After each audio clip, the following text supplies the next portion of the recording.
पूरा सिद्धांत सिर्फ दो तीन बातों पर निर्भर करता है। सबसे पहली बात भाई, सिर्फ पूरे की पूरा सिद्धांत जो है इन तीन बातों पर निर्भर करता है। पहला, दो अलग अलग परमाणुओं का अणु है, दो अलग अलग परमाणु का अणु है, तो उनके बीच में से अगर टक्कर हो रही है ऐसे, तो वो एक प्रभावी टक्कर में नहीं मानी जाएगी, अप्रभावी टक्कर होगी। और अगर वो ऐसे टक्कर करते हैं तो वो एकदम प्रभावी टक्कर होगी। आई बात क्लियर? हुई चीजें समझ में? बहुत बढ़िया। तो हेलो मेरे भाइयों बहनों, कैसे हो आप सभी लोग? उम्मीद है सभी एकदम बढ़िया होंगे और मजे में सभी की पढ़ाई चल रही होगी। स्वागत है आपका फिर से हमारे आज के इस नए लेक्चर में। और आज हम पढ़ेंगे टक्करों का सिद्धांत या संघट सिद्धांत या संघटवाद का सिद्धांत, ठीक है ना। कई नाम इसके कोलिजन थ्योरी से इंग्लिश में बोलते हैं। और आज से पहले यकीन मानिए आपने इतने बेहतर तरीके से इस सिद्धांत को नहीं समझा होगा, या हो सकता है आपने कुछ बच्चों ने पहले ही पढ़ लिया हो, उन्हें ना समझ आया हो, इसलिए वो इस लेक्चर में आए होंगे। यकीन करिए, सिर्फ कुछ टाइम तक, 5 मिनट तक का एक बार लेक्चर आप देख लेना, इसके बाद आप खुद को रोक ही नहीं पाओगे, हट ही नहीं पाओगे भाई साहब, पूरा लेक्चर देख के हटोगे। इतने बेहतरीन तरीके से पढ़ाऊंगा कि अभी कभी याद हो जाएगा, ठीक है। सो हेडिंग डाल लीजिए, संघट का सिद्धांत या टक्करों का सिद्धांत। पहले जनरल तरीके से मैं आपको बताता हूं कि पूरा सिद्धांत सिर्फ दो तीन बातों पर निर्भर करता है। सबसे पहली बात भाई, किन किस बातों पर निर्भर करता है सिद्धांत? सबसे पहले कि भैया टक्करों पर, कि टक्करें होना जरूरी है, ठीक है ना, टक्करें होना जरूरी है। दूसरा, यह सिद्धांत डिपेंड करता है भैया ऊर्जा पर, कि टक्कर होने के लिए कितनी ऊर्जा की आवश्यकता होती है, मिनिमम कितनी ऊर्जा होनी चाहिए, ठीक है। और तीसरा ये है कि भैया जितनी टक्कर हो रही है जरूरी नहीं है कि उन सारी टक्करों से अभिक्रिया हो जाए। अब जो टक्कर है वो एक उचित विन्यास में होनी चाहिए, नहीं कि ओरिएंटेड होनी चाहिए, उचित विन्यास में टक्कर होनी चाहिए। सिर्फ पूरे की पूरा सिद्धांत जो है इन तीन बातों पर निर्भर करता है। पहला कि भैया अभिक्रिया होने के लिए, उत्पाद बनने के लिए दो या दो से अधिक अणुओं के बीच टक्कर होना बहुत जरूरी है। उन टक्करों के लिए कुछ ऊर्जा होती है, वो ऊर्जा उनमें होना जरूरी है। और जो टक्करें हो रही हैं सारी की सारी, वो जरूरी नहीं है उत्पाद बनाए, सिर्फ वही टक्करें उत्पाद बनाती हैं जिनका विन्यास उचित होगा, चाहे जिनकी टक्करें एकदम विन्यास तरीके से होगी, उचित डायरेक्शन में होगी, दिशा में होगी। विन्यास का मतलब आप समझ लेंगे, उचित दिशा में होगी, ठीक है। चलिए, अब इन्हीं तीन बातों पर निर्भर करेगा। सबसे पहले हम स्टार्ट करते हैं अपना सिद्धांत, और इस सिद्धांत में आप लिखेंगे कि इस सिद्धांत के मुख्य बिंदु निम्नलिखित हैं। हेडिंग डालने के बाद क्या लिखेंगे? इस सिद्धांत के मुख्य बिंदु निम्नलिखित है। और सबसे पहला बिंदु क्या है भाई साहब? सबसे पहला बिंदु यही है कि अभिक्रिया होने के लिए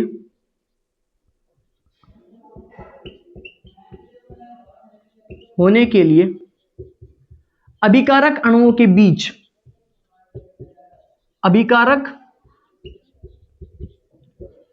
बीच टक्करें होना आवश्यक है। टक्करें होना आवश्यक है, सबसे पहली लाइन। यानी कि अगर अभिक्रिया आपको करानी है तो वो तब तक नहीं होने की जब तक उसके अभिकारक अणुओं के बीच क्या नहीं होने की, टक्कर नहीं होने की भाई साहब, ठीक है ना। दूसरा, सभी टक्करों से या सभी टक्करें प्रभावी नहीं होती।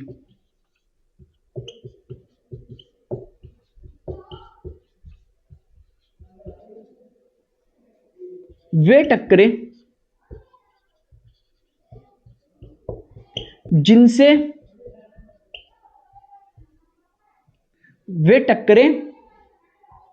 जिनसे उत्पाद बनता है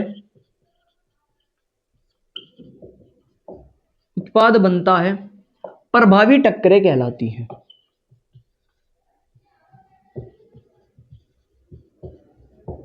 थोड़ा थ्योरी वाला कंसेप्ट है, लेकिन इतने बेहतरीन तरीके से मैं आपको समझाऊंगा भाई साहब कि थ्योरी भी आपको एकदम याद हो जाएगी। अब उन अभिकारक, आपने मान लो कि आप कोई अभिक्रिया करा रहे होंगे, उसमें अणु कई हजार अणु आपस में प्रेजेंट होंगे जब अभिक्रिया आप करा रहे होंगे, तो उन हजारों अणुओं में हजारों टक्करें होंगी, लेकिन उन हजारों टक्करों में से केवल कुछ 100, 200, 300 टक्करें ही प्रभावी होंगी, और उन्हीं टक्करों से हमारे पास क्या बनेगा? उत्पाद बनेगा, ठीक है ना। तो जो टक्करें प्रभावी है, जिनसे उत्पाद बन रहा है, उन टक्करों को हम क्या कहते हैं? प्रभावी टक्करें। आई बात समझ में? ठीक है सर। अब प्रभावी टक्करें एक उचित विन्यास में होती है भाई साहब, मैंने बोला था ना कि तीन चीजों पे डिपेंड करता है, एक तो टक्करें होना आवश्यक है, दूसरा जो टक्करें हैं वो एक उचित दिशा में उचित विन्यास में होनी चाहिए। प्रभावी टक्करें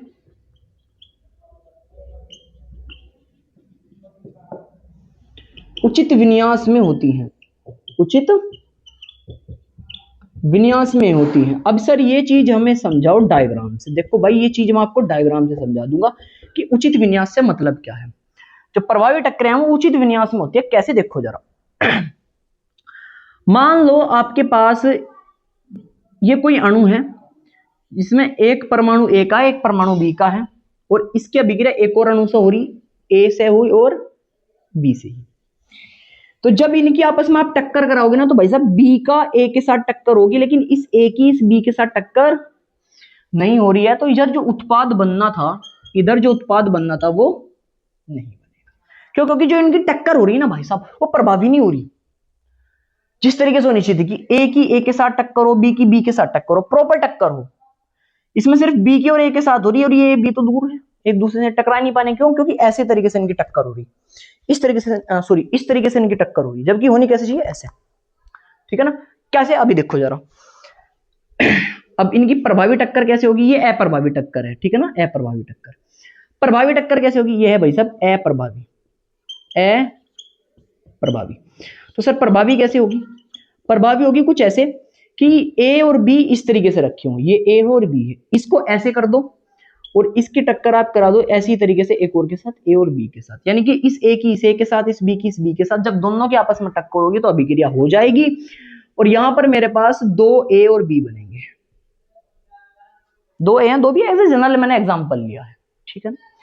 तो एक उचित विन्यास में टक्कर होने से ही भाई साहब उत्पाद बनता है, और एक अनुचित जो अप्रभावी टक्कर है उनसे उत्पाद नहीं बनता। ठीक है बात। तो ये जो तीसरी लाइन मैंने आपको लिखी है, प्रभावी टक्करें उचित विन्यास में होती हैं, तो ये वाला वो तरीका है भाई, ये वाला वो तरीका, ये वाला तरीका नहीं है।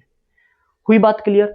आई चीज समझ में? ठीक है ना। यानी कि अगर दो अलग अलग परमाणु आपस में का अणु है, कोई दो अलग अलग परमाणुओं का अणु है, दो अलग अलग परमाणु का अणु है, तो उनके बीच में से अगर टक्कर हो रही है ऐसे, तो वो एक प्रभावी टक्कर में नहीं मानी जाएगी, अप्रभावी टक्कर होगी। और अगर वो ऐसे टक्कर करते हैं तो वो एकदम प्रभावी टक्कर मानी जाएगी। आई बात क्लियर? हुई चीजें समझ में? बहुत बढ़िया।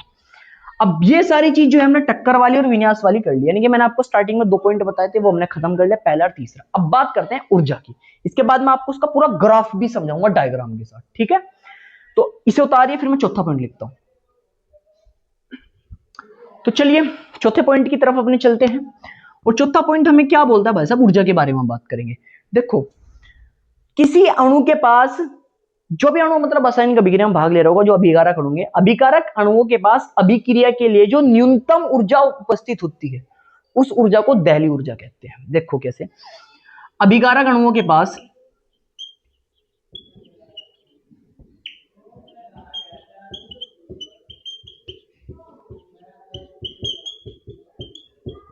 अभिक्रिया करने के लिए, अभिक्रिया करने के लिए जो न्यूनतम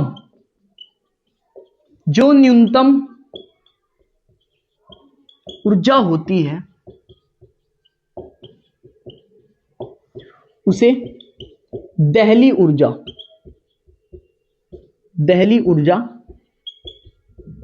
कहते हैं, दहली ऊर्जा कहते हैं। अगर भाई साहब कोई अणु किसी रासायनिक अभिक्रिया में भाग लेना चाहता है और उसके पास दहली ऊर्जा से मान कम है, उसके पास, अणु के पास जो ऊर्जा है अभिक्रिया होने के लिए, जो ऊर्जा है वो दहली ऊर्जा से कम है, तो रासायनिक अभिक्रिया होने की नहीं भाई साहब। क्यों? क्योंकि अभिक्रिया करने के लिए जितनी अभिकारक अणुओं के पास न्यूनतम ऊर्जा की आवश्यकता है उस ऊर्जा को हम दहली ऊर्जा बोलते हैं। अब यहां पे आप नोट पॉइंट में लिख सकते हो, सर क्या लिख सकते हैं हम नोट पॉइंट में, या आप 5वां पॉइंट भी बना के लिख सकते हो। यदि अभिकारक अणु की ऊर्जा, अभिकारक अणु की जो ऊर्जा है वो भाई साहब आपकी कम है, क्या है? कम है। किससे? दहली ऊर्जा से। किससे? दहली ऊर्जा से। अगर अभिकारक अणु की ऊर्जा दहली ऊर्जा से कम है, यह सिंबल किसका है भाई साहब? कम का है, तो अभिक्रिया नहीं होगी। तो अभिक्रिया नहीं होगी। बहुत बढ़िया सर, नहीं होगी। तो अभिक्रिया कराने के लिए अभिकारक अणुओं के पास जो ऊर्जा होनी चाहिए वो या तो दहली ऊर्जा के बराबर होनी चाहिए या दहली ऊर्जा से ज्यादा होनी चाहिए। सही बात, क्लियर। अब दहली ऊर्जा क्या है? दहली ऊर्जा अभिकारक अणुओं के पास अभिक्रिया करने के लिए की न्यूनतम ऊर्जा होती है, ठीक है ना।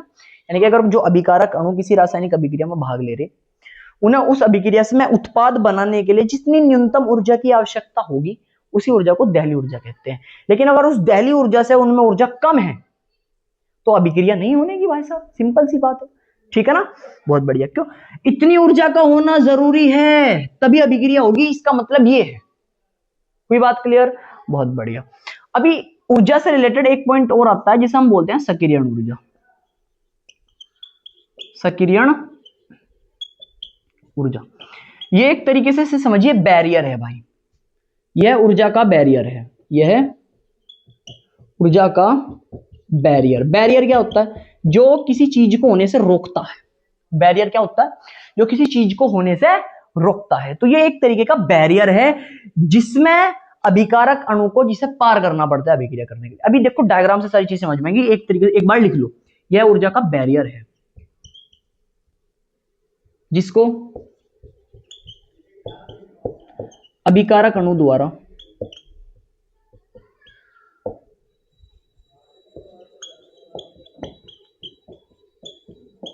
पार करना पड़ता है, पार करना पड़ता है।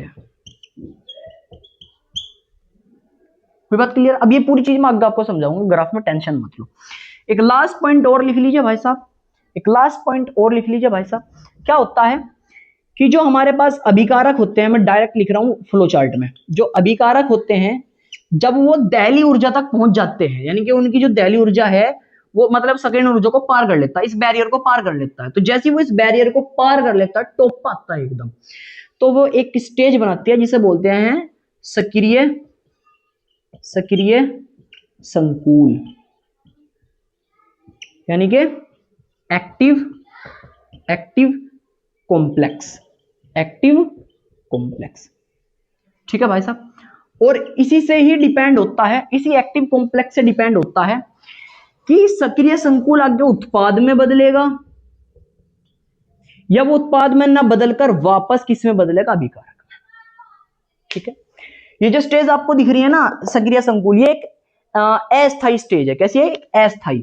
कैसी अवस्था है? अस्थायी। शायद आपको दिख रहा हो फोन के अंदर या बोर्ड में, अगर ना कैप्चर, अगर नहीं कैप्चर हो रहा तो भाई साहब मैंने ये बताया कि जो सक्रिय संकुल है ना ये अस्थायी है, नीचे अस्थायी लिखा है, ठीक है।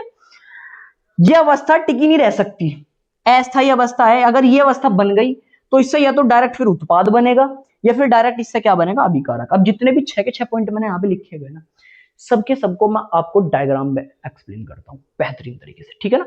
अभी एक बार मैं फिर से बता देता हूँ। अभिकारक अणुओं के पास अभिक्रिया करने के लिए जो न्यूनतम ऊर्जा होती है उसे दहली ऊर्जा कहते हैं। यानी कि किसी अभिकारक को अगर कोई रासायनिक अभिक्रिया में भाग लेना है और उससे उत्पाद बनाना है तो उसके लिए जो न्यूनतम ऊर्जा की आवश्यकता होती है उसी ऊर्जा को हम क्या बोलते हैं? दहली ऊर्जा। अगर अभिकारक अणु की ऊर्जा इस दहली ऊर्जा से कम है तो अभिक्रिया नहीं होने की। कब अभिक्रिया होगी? जब अभिकारक अणु की ऊर्जा या तो दहली ऊर्जा के बराबर हो या फिर इससे ज्यादा हो, ठीक है बात। 5वें में मैंने बताया आपको सर सक्रियण ऊर्जा क्या है। ये एक तरीके से ऊर्जा का बैरियर है, गेट है। क्या है? गेट है भाई साहब, इससे समझो कि एक गेट है जिसमें आपको पार करना है उत्पाद बनाने के लिए। क्या करना है? पार करना है आपको एक नई चीज बनाने के लिए, एक नया पदार्थ बनाने के लिए, पूरी अभिक्रिया को पूरी करने के लिए, अभिक्रिया को पूरी करने के लिए आपको इस गेट को पार करना पड़ता है। इस गेट का नाम क्या है? सक्रियण ऊर्जा, ठीक है। अब इसमें अभिकारक जैसी सक्रियण ऊर्जा को पार करेगा तो क्या बनाएगा? सक्रिय संकुल। अब ये सक्रिय संकुल एक अस्थायी अवस्था है जिसमें वो या तो वापस आके अभिकारक में बदल सकता है या फिर वो यहां से जाकर उत्पाद में बदल सकता है। अगर एक बार वो उत्पाद में बदल गया तो फिर वो वापस सक्रिय संकुल में नहीं बदल सकता। ये बात ध्यान रखना, ठीक है बात। यानी कि अभिकारक से सक्रिय संकुल बन सकता है, सक्रिय संकुल से अभिकारक बन सकता है, लेकिन सक्रिय संकुल से उत्पाद बन गया एक बार तो उत्पाद से फिर वापस सक्रिय संकुल नहीं बन सकता। ये बात ध्यान रखना। कोई बात क्लियर? बेहतरीन। अभी सारा का सारा आपको चीज समझ आया? मैंने स्टार्टिंग में आपको क्या बताया था कि पूरा का पूरा सिद्धांत भाई साहब सिर्फ 3 चीजों पर डिपेंड करता है। सबसे पहला सर टक्कर होना जरूरी है। अब टक्कर ऐसी नहीं है कि कुछ भी टक्कर हो रही है, टक्करें प्रभावी होनी चाहिए, एक उचित विन्यास में होनी चाहिए, ठीक है। तीसरा सर ऊर्जा का खेल है। ऊर्जा कौन सी है सर? एक दहली ऊर्जा है और एक सक्रियण ऊर्जा। दहली ऊर्जा सर वो न्यूनतम ऊर्जा है जो अभिक्रिया करने के लिए आवश्यक है। सक्रियण ऊर्जा सर एक तरीके का ऊर्जा बैरियर है जिसको पार करना पड़ता है अभिकारक अणुओं के द्वारा, क्या करने के लिए? अभिक्रिया करने के लिए। ये बात क्लियर? बेहतरीन। अब अपन आगे बढ़ते हैं और एक ग्राफ बनाते हैं, इसमें पूरे चीजों को हम क्रिस्टल क्लियर कर देंगे और ये सिद्धांत खत्म कर देंगे, ठीक है। उतारिए। तो देखिए दोस्तों, अब आगे बढ़ते हैं भाई साहब। ये मैंने हाफ डायग्राम ड्रॉ किया हुआ, इसे पूरा का पूरा मैं अभी कंप्लीट करूंगा क्योंकि चीजें समझाना बहुत जरूरी है। देखो ये जो चीज आपको यहां से दिख रही है ये अभिकारक है मेरे पास, अभी इतना अभिकारक है, ये मेरे पास अभिकारक। अभिकारक हमेशा ये लेफ्ट साइड में आपको रखना है, ठीक है। और ये इधर राइट साइड में बन गया है, इस पूरा ऐसे फ्लो को ये पहाड़ जैसा बनने के बाद ये जो बना है इधर, ये क्या है? उत्पाद है सर, ये उत्पाद है, ठीक है। बहुत बढ़िया। अभी यहां से अभिकारक हुआ, इस अभिकारक को, ये जो आपको यहां से लेकर यहां तक का बैरियर आप देख रहे हो, इसे पार करना पड़ रहा है इधर जाने के लिए। इस अभिकारक के राइट साइड में, इस बिंदु के राइट साइड में क्या दिख रहा है? उत्पाद। अब ये डायरेक्ट ऐसे भी तो जा सकता था ग्राफ, नहीं गया, ऐसे चढ़ के गया। क्यों? क्योंकि इसे ये बैरियर पार करना पड़ा, ये गेट पार करना पड़ा ऐसे करके। तो ये जो गेट है ना, ये जो ऊर्जा का जो बैरियर है, इसी ऊर्जा के बैरियर को हम क्या बोलते हैं? अगर मैं इसे यहां से हल्का सा ड्रॉ करूं तो इसी ऊर्जा के बैरियर को ही हम क्या बोलते हैं? सक्रियण ऊर्जा, यानी कि ईए। ईए क्या होता है? एक्टिवेशन एनर्जी, यानी कि सक्रियण ऊर्जा। और याद करो मैंने आपको यही बताया था, ये सक्रियण ऊर्जा एक तरीके का ऊर्जा बैरियर है जिसे अभिकारक अणु को पार करना पड़ता है उत्पाद बनाने के लिए। अभिकारक अणु को क्या करना पड़ता है? पार, भाई साहब पूरा पार है, सो कोई शॉर्टकट नहीं है। एक तरीका है, अगर हम यहाँ पे क्या यूज कर ले? उत्प्रेरक। लेकिन अगर हम उत्प्रेरक यूज नहीं करते हैं तो हमारी मजबूरी है कि हमें इस पूरे पहाड़ को ऐसे पार करना पड़ेगा, इस बैरियर को ऐसे पार करना पड़ेगा, ठीक है। इसके टॉप पे जैसे यहां पर पहुंचेगा तो यहां पे बनेगा सक्रिय संकुल। क्या बनेगा भाई? सक्रिय संकुल। सक्रिय संकुल। अब यहां पे बना है सक्रिय संकुल। अब ये सक्रिय संकुल जैसे ही बन गया, अब ये डिपेंड करेगा कि भाई साहब इस आगे जाके उत्पाद बनाना है, ये सब वापस आके पीछे अभिकारक बनाना है। कोई बात क्लियर? ये भी मैंने क्या बताया था कि अभिकारक जैसे ही इस सक्रियण ऊर्जा के टॉप पे पहुंचेगा, इसे लगभग पार कर लेगा, खत्म करने वाला होगा, तो एक चीज बनेगी जो कि अस्थायी होगी, जिसे हम बोलते हैं सक्रिय संकुल। अब ये सक्रिय संकुल के ऊपर डिपेंड होता है कि अभिक्रिया आगे जाकर उत्पाद में बदलेगी या फिर ये वापस से किस में बदल जाएगा? अभिकारक में बदल जाएगा। हुई चीज ये भी क्लियर? अब सर यहां पे आपने कहीं दहली ऊर्जा का मतलब नहीं बताया। भैया दहली ऊर्जा अभिकारक अणुओं की वही तो न्यूनतम ऊर्जा है जो अभिक्रिया कराने के लिए आवश्यक है। जी सर। अब अभिक्रिया कराने के लिए इस अभिकारक अणुओं की कितनी ऊर्जा की आवश्यकता है कि भैया वो इस पहाड़ को दूर कर देवे, इस पूरे पहाड़ को क्रॉस कर देवे, इतनी तो ऊर्जा चाहिए उसे। इस ऊर्जा बैरियर को पार कर देवे, इस सक्रियण ऊर्जा को पार कर देवे, इतनी तो ऊर्जा चाहिए। तो ये जो टॉप रखा हुआ है ना, इसे ही बोलते हैं दहली ऊर्जा। इसे टॉप को ही हम क्या बोलते हैं? दहली ऊर्जा। यहां पे मैं लिख इसके यहीं पे लिख देता हूं मैं, एक काम करता हूं ऐसे लिख के, ये है दहली ऊर्जा। दहली ऊर्जा क्या? दहली, या इस तरीके से समझ लीजिए, जो बैरियर बना हुआ है ना, इसे पार करने के लिए अभिकारक अणुओं के पास की जो ऊर्जा आई है उसे दहली ऊर्जा बोलते हैं। ऐसे प्रदर्शित कर दो। आई बात समझ में? बहुत बढ़िया सर। अब यहां से अगर मैं देखता हूं तो आपके पास इसके अभिकारक की एनर्जी इतने लेवल की है, इसकी ऊर्जा क्या है? इतने प्रकार की है, इतनी इसकी है, और उत्पाद की ऊर्जा थोड़ी सी ऊपर दिख रही होगी आपको, ज्यादा है। ये ऊर्जा का है ना ऊर्जा। इस अभिकारक अणु की ऊर्जा कितनी बैठ रही सर? यहां बैठ रही। और उत्पाद की ऊर्जा कहां बैठ रही सर? यहां पे बैठ रही। तो ये जो आया है, ये जो डिफरेंस आया है, जो डिफरेंस आया है, इसे डेल्टा एच से प्रदर्शित करते हैं। किससे प्रदर्शित करते हैं? डेल्टा एच से, यानी कि ऊष्मा परिवर्तन या ऊर्जा परिवर्तन। डेल्टा एच का मतलब क्या है यहाँ पे? डेल्टा एच का मतलब क्या है यहाँ पे सर? ऊष्मा परिवर्तन। ऊष्मा परिवर्तन। अब ये ऊष्मा परिवर्तन ये बताता है भाई साहब कि ये जो अभिक्रिया हो रही है ये ऊष्माक्षेपी अभिक्रिया है। 10वीं में आपने पढ़ा होगा ऊष्माक्षेपी और ऊष्माशोषी। तो ये जो डेल्टा एच है ना, ये जो डेल्टा एच है ऊष्मा परिवर्तन है, ये बताता है कि जो अभिक्रिया हुई है क्या वो ऊष्माक्षेपी है या फिर वो ऊष्माशोषी है, ठीक है।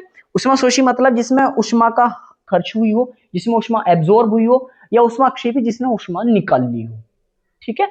तो ये किस पे डिपेंड करता है? टोटल उत्पाद पर। बहुत बढ़िया सर।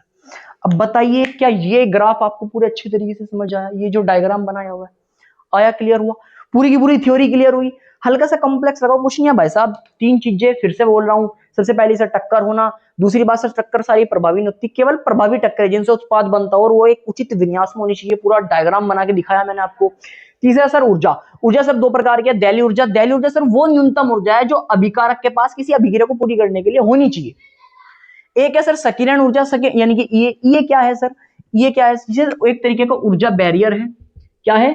ऊर्जा बैरियर है जो हर अभिकारक को अभिक्रिया पूरी करने के लिए पार करना पड़ता है। अभिक्रिया को पूरी करने के लिए पार करना पड़ता है। ठीक है, इतना सा डायग्राम था भाई साहब, इतना सा कॉन्सेप्ट था, खत्म कर दिया। और बच्चे पता नहीं उससे डरते हैं बहुत ज्यादा, पता नहीं। ठीक है, सो अगर आपको सिद्धांत समझ आया हो बेहतरीन तरीके से, अभी याद भी हो गया हो, तो अभी चैनल को लाइक जरूर करें और चैनल को वीडियो को लाइक जरूर करें और चैनल को सब्सक्राइब करके हमें मोटिवेट करें भाई साहब। और अगर नहीं भी समझ आया तो भाई कर दो यार, मोटिवेशन मिलता है। इतनी ज्यादा मेहनत कर रहे हैं, अब देखो तुम पसीना कितना हो रहा मुझे इतनी गर्मी में। खैर कोई बात नहीं। सो इसलिए बोल रहा हूँ ताकि आप नेक्स्ट वीडियो मिस ना कर पाओ, क्योंकि सारी की सारी इसी अच्छे तरीके से चीजें आपको समझाई जाती है। आई बात समझ में? मिलते हैं नेक्स्ट सेक्शन में, तब तक के लिए ओके।